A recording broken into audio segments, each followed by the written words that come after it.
जवळजवळ 170 गावातनं त्या ठिकाणी शेतकरी बंधू आलेले आहे. खरं तर हे जे तंत्रज्ञान आहे, हे जे मला तुमच्या समोर उभं राहायची संधी प्राप्त झाली आहे ती माननीय दिनेशजीच्यामुळे.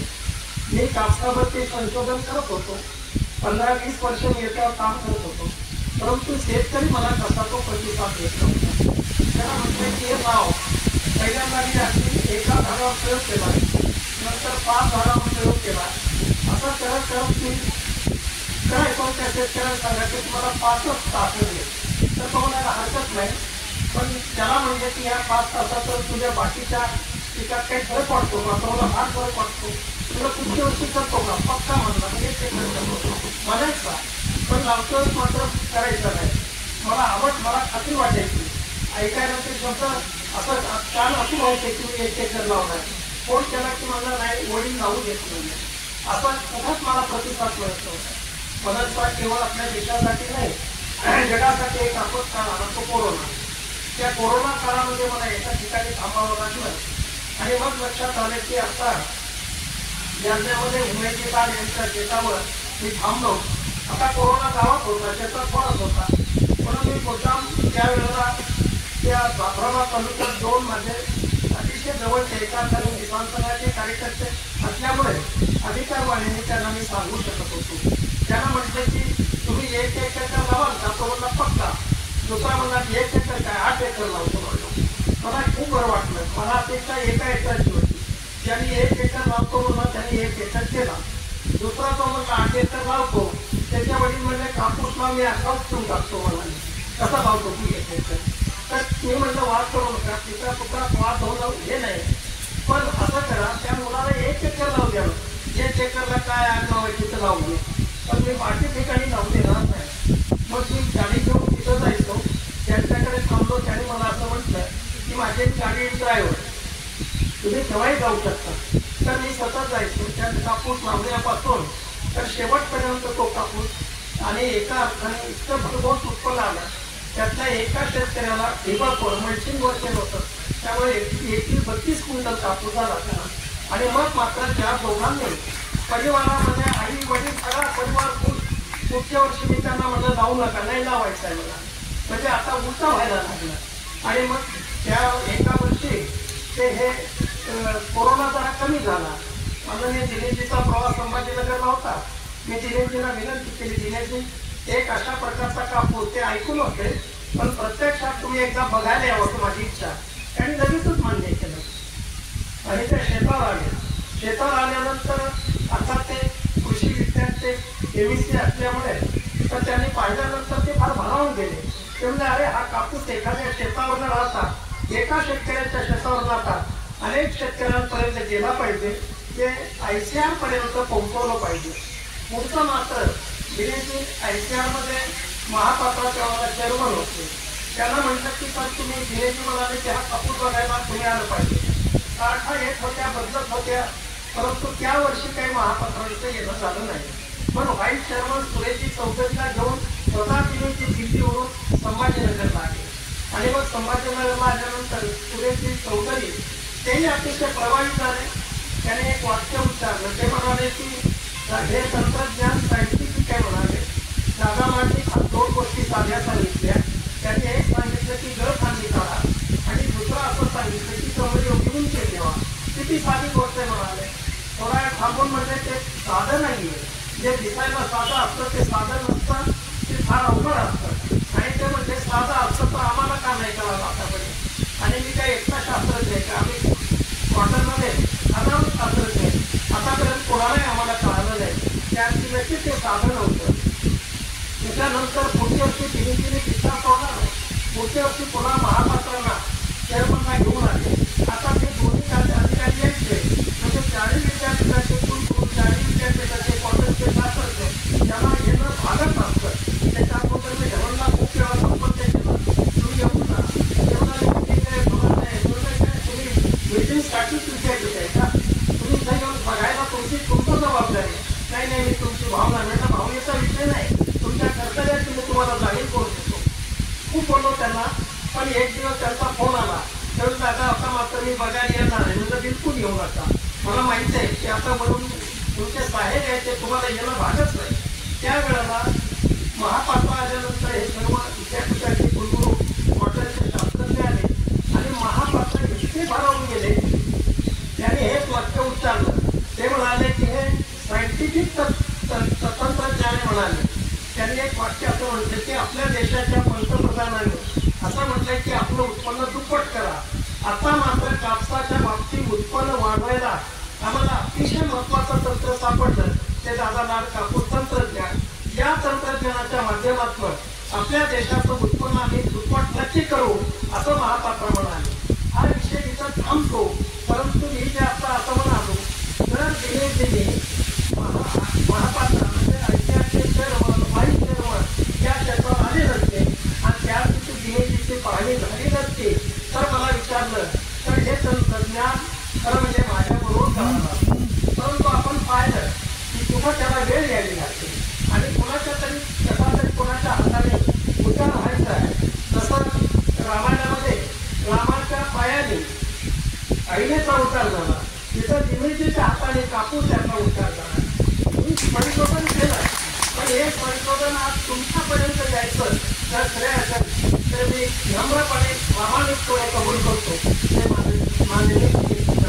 ते अधिकारी आले नसते तर हे तंत्रज्ञान पुढे करत नसते.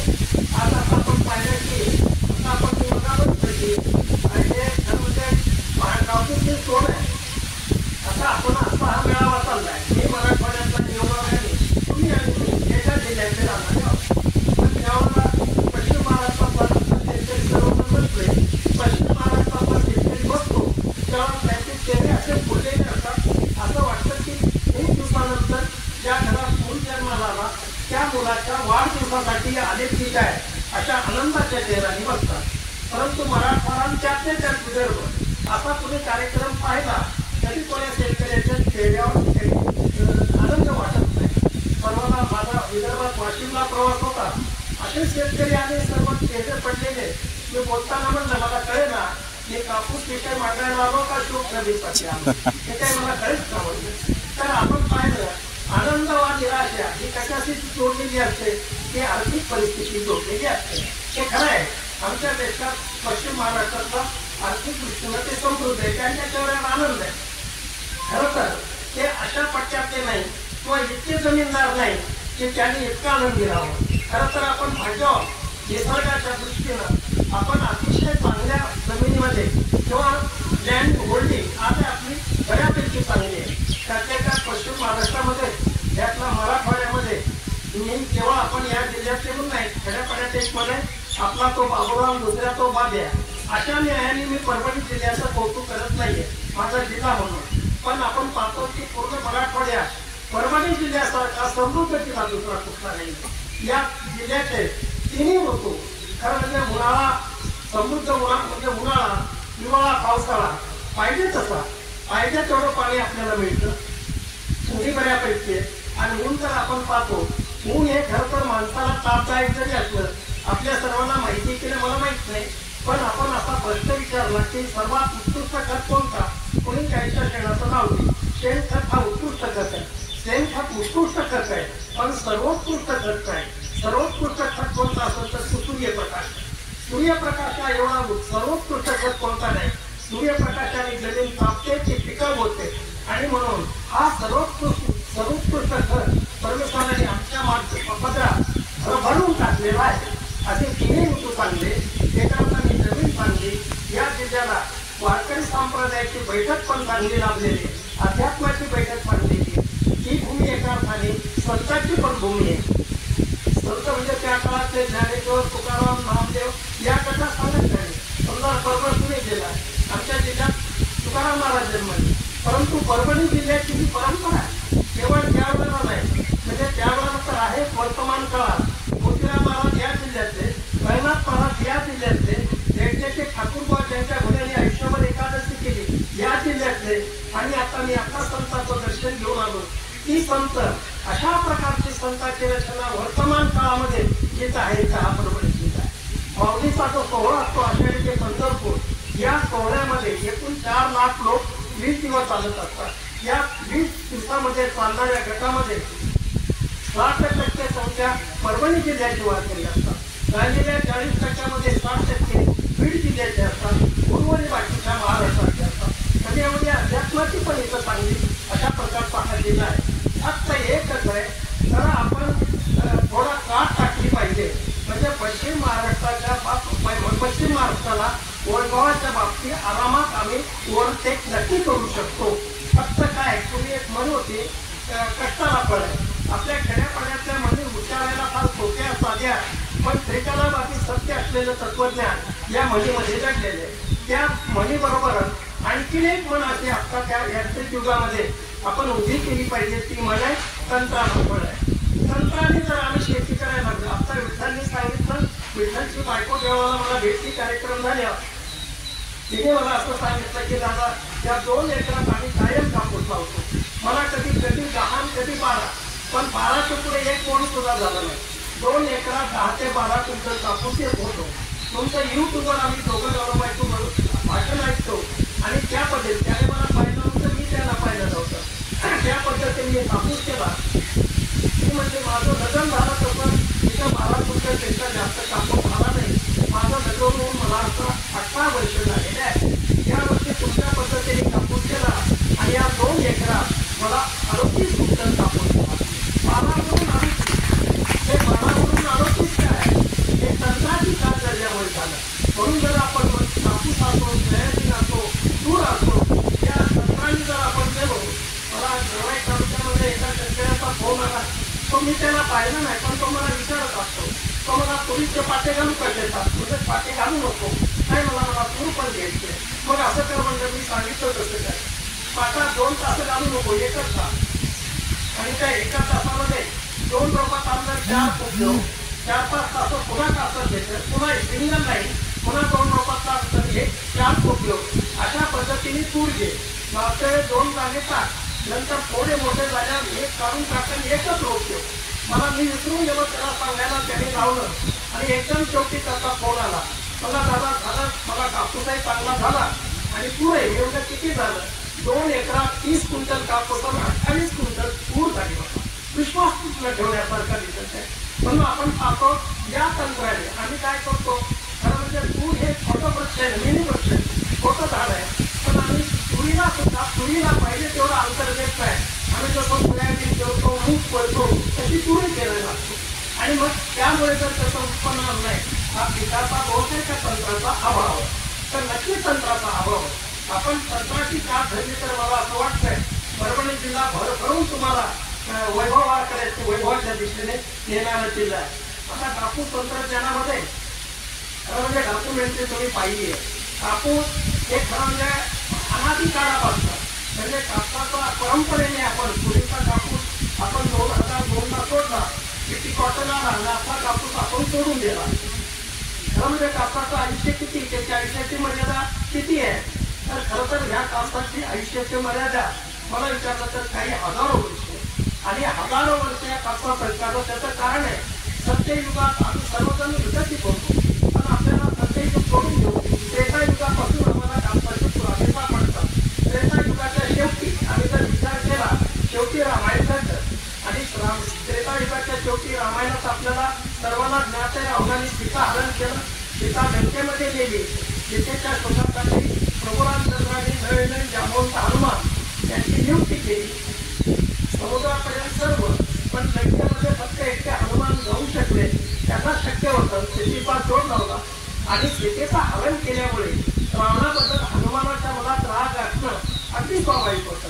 म्हणून ते अशोकवन उद्ध्वस्त केलं. अशोकवन उद्ध्वस्त ही बातमी रावणापर्यंत गेली. मदाराला पकडून आणला. त्यांनी पकडून आणला म्हणायच्या हनुमानच दरबारात गेले आणि ज्या सिंहासनावर उंच बसला होता ते प्रभूचा दास त्याच्यापेक्षा कपट हाती राहू असं म्हणून त्यांनी आपल्या शेपटीचे वेटाळे करत करत एका सिंहासनापेक्षा उंच एका आरूढ झाला आणि रावणाकडे पटकन बघत होता. त्याला लक्षात आलं त्या शेपूटमुळे त्यांनी सिंहासन केलं, त्याची शेपूट काढून टाकली. मग शेपूट जाण्यासाठी लंकेचे वस्त्र आणायला सांगितलं. या ते लंकेतून वस्त्र आणले. वस्त्र होते ते कापड होतं त्याची कापूस होता. त्रेता युगामध्ये आम्हाला कापडाचा पुरावा, कापसाचा पुरावा मिळाला. द्वापार युगामध्ये आपल्या सर्वांना माहिती आहे द्रौपदीचं वस्त्र आणा. ज्या अर्थी द्रौपदीचं वस्त्र आणून झालं, वस्त्र होतं म्हणजे कापूस होता, कापूस होता. आणि तेव्हापासूनचा जर विचार केला, अगदी ज्या अमेरिकेला आम्ही प्रगत म्हणतो, 400-450 वर्षापूर्वी अमेरिका ही लोस्ट होती. जवळजवळ जगाच्या अंगावर वस्त्र घालण्याचं काम कोणी केलं असेल तर ते भारताने केलं. त्रेतायुगाच्या शेवटापासून आतापर्यंत जर कालावधीचा विचार केला तर तो काही हजारो वर्षाचा तो कालावधी, म्हणजे इतकं जुनं पीक आहे ते आमचं. आणि केवळ जुनं पीक नाही, आतापर्यंत ते आमच्या घरातलं कॅश क्रॉप म्हणून राहिलेलं आहे. आताही ते कॅश क्रॉप आहे. बदलच्या काळात जे संकरित वाण आहे त्याचा थोडा सुरुवातीला खूप उत्पन्न दिलं, पण नंतर त्याचं जसं उत्पन्न वाढत गेलं आणि उत्पादन खर्च वाढत गेला आणि उत्पन्न घटत गेलं, त्यावेळेला ते शेतकऱ्याला परवडण्याचं झालं. मग शेतकऱ्यांनी हरकत घेतली.